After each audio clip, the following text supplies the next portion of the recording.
President Donald Trump says he's not happy with Vladimir Putin and is considering imposing additional sanctions on Russia. Meanwhile, the U.S. president is giving Russia's President Vladimir Putin an ultimatum: end the war with Ukraine or face consequences. I'm not happy with Putin.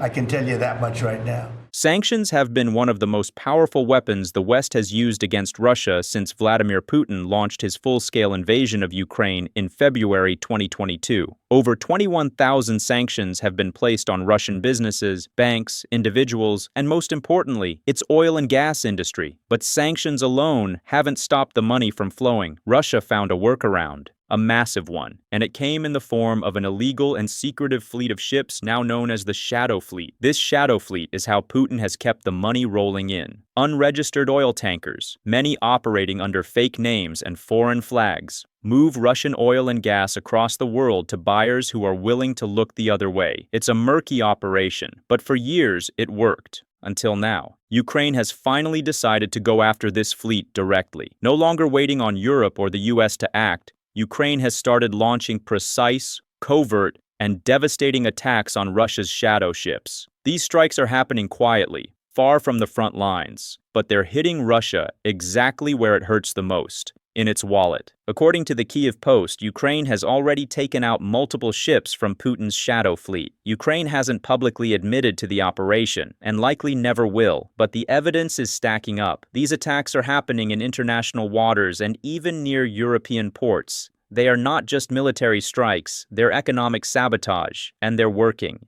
They also explained that Ukraine's campaign is targeting the heart of Russia's illegal oil export system. These are ships that operate under false flags, using deceptive routes and tech tricks to dodge sanctions. They are critical to Moscow's ability to fund the war in Ukraine, and one by one, Ukraine is taking them out. Let's walk through the timeline. The first major attack came on January 28, 2025. A tanker named Sea Charm, sailing under the Marshall Islands flag, was cruising near Turkey's Black Sea coast when it was struck by a massive explosion. The source? Most likely a Ukrainian naval drone. The blast tore a 3-foot hole into the hull and disabled the ship's propulsion system. Sea Charm was left stranded. Ukraine didn't sink the ship. It didn't need to. The point was clear. Ukraine knows where these ships are, how they operate, and how to stop them. Just a week later, on February 4th, another tanker was hit. This time it was the Grace Ferrum, flying under the Liberian flag and docked in Tobruk, Libya, a key node in Russia's illicit oil trading network. A drone again delivered the blow. The explosion wrecked the propulsion shaft and forced a costly salvage operation. This ship, too, had visited a Russian port recently, confirming its role in the Shadow Fleet. By February 15th, Ukraine launched a third strike. The target was the Sea Jewel, a ship flagged by Malta and docked in Italy. While the ship appeared legitimate, reports showed it had been transporting Russian oil multiple times in 2024. 2 explosions rocked the vessel while it was preparing to unload its cargo. The damage again wasn't about sinking, it was about paralyzing. Investigators found telltale signs of explosive charges placed in key areas, likely by someone on board. That's right, Ukraine may be embedding operatives on these ships, planting charges in places no one would look.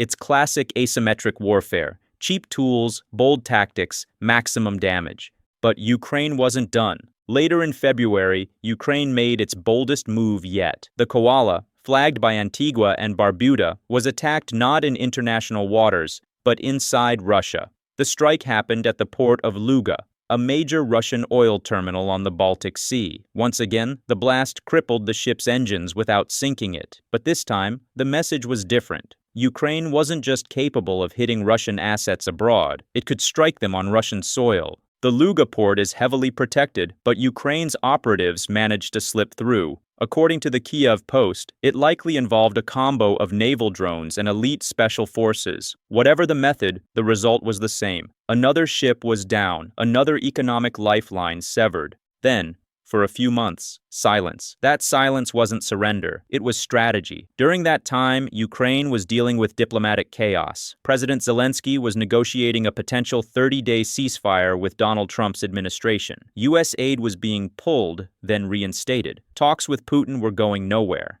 In the middle of this back and forth, Ukraine paused its Shadow Fleet attacks, possibly in hopes of peace.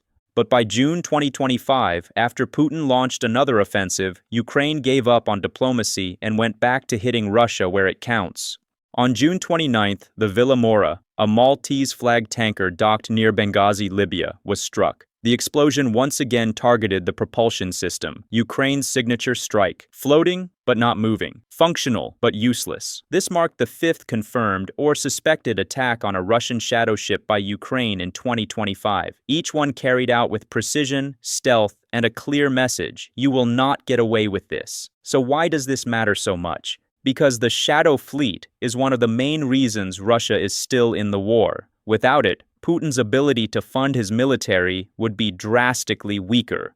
Let's break down what the Shadow Fleet really is. After sanctions kicked in following the 2022 invasion, Putin knew his oil and gas exports were in trouble. He needed a way to move fossil fuels without getting caught. So he spent an estimated $10 billion creating a ghost armada of nearly 400 ships. Many old, many bought from Europe, most operating under flags of convenience. By 2024, that fleet was moving 4.1 million barrels of oil a day, roughly 70% of all Russian oil shipped by sea. They used spoofing tech to hide their locations. They turned off transponders. They made midnight transfers at sea. And for the most part, it worked. Russia was still raking in cash. But then Ukraine changed the rules. Rather than just relying on sanctions or waiting for Europe to act, Ukraine decided to start sinking, or disabling, the source of the money itself. In doing so, Ukraine didn't just disrupt Russian exports. It exposed a hidden vulnerability in Putin's war machine. The economic numbers are staggering. Between February 2022 and June 2025, Russia has made over $610 billion in oil revenue despite sanctions. Add in gas and coal, and you get nearly $900 billion. And while not all of that money goes straight into military spending, a huge chunk does. Remember, Ukraine says Putin's war costs about $1 billion a day. That's over $1 trillion since the war began. Cutting off the Shadow Fleet means cutting off the fuel, literally and financially. And let's not forget, Ukraine isn't just fighting a war on the battlefield. It's waging asymmetric warfare across every front. From cyber attacks to sabotage to drone strikes, Ukraine has mastered the art of doing more with less. Take Operation Spiderweb, for example. In early June 2025, over 100 FPV drones snuck into Russian airspace and struck 4 airfields, destroying multiple nuclear-capable bombers. It was a surgical, deeply disruptive move, just like the Shadow Fleet attacks. According to Trends Research and Advisory, Ukraine's strategy hinges on one idea. When you can't match the enemy's power, you target their weak points with precision. That's exactly what's happening now. The Shadow Fleet is a weak point, and Ukraine knows it. Meanwhile, the EU continues to play its part, though more quietly. In May 2025, the European Union sanctioned another 189 ships, bringing the total number of shadow vessels under restrictions to about 350. And while Europe may not launch drone strikes, Ukraine seems to be using those lists to select its targets. It's a perfect 1-2 punch. Europe blacklists, Ukraine attacks. Putin can't respond. Admitting the attacks means admitting the fleet exists. Denying them makes him look weak. It's checkmate. Most of the ships in the Shadow Fleet are falling apart. The average age is 20 to 25 years, way older than the global average of 13 for oil tankers. They're slow, poorly maintained, and increasingly easy to sabotage. Ukraine doesn't need to destroy hundreds of ships. It just needs to keep chipping away. Each strike adds risk. Each attack makes it harder to find willing crews. Each destroyed propulsion shaft is one less shipment of oil and one more headache for Putin. And that's what makes Ukraine's new tactic so effective. It's bold, it's creative, and it's working. With every disabled tanker, Ukraine weakens the Russian war machine. With every covert strike, it sends a message to Moscow and the world. We won't just defend our borders. We'll defend our future. This isn't just a war fought in trenches. It's a war fought in ports, at sea, in the shadows. And Ukraine is winning that war, one ghost ship at a time.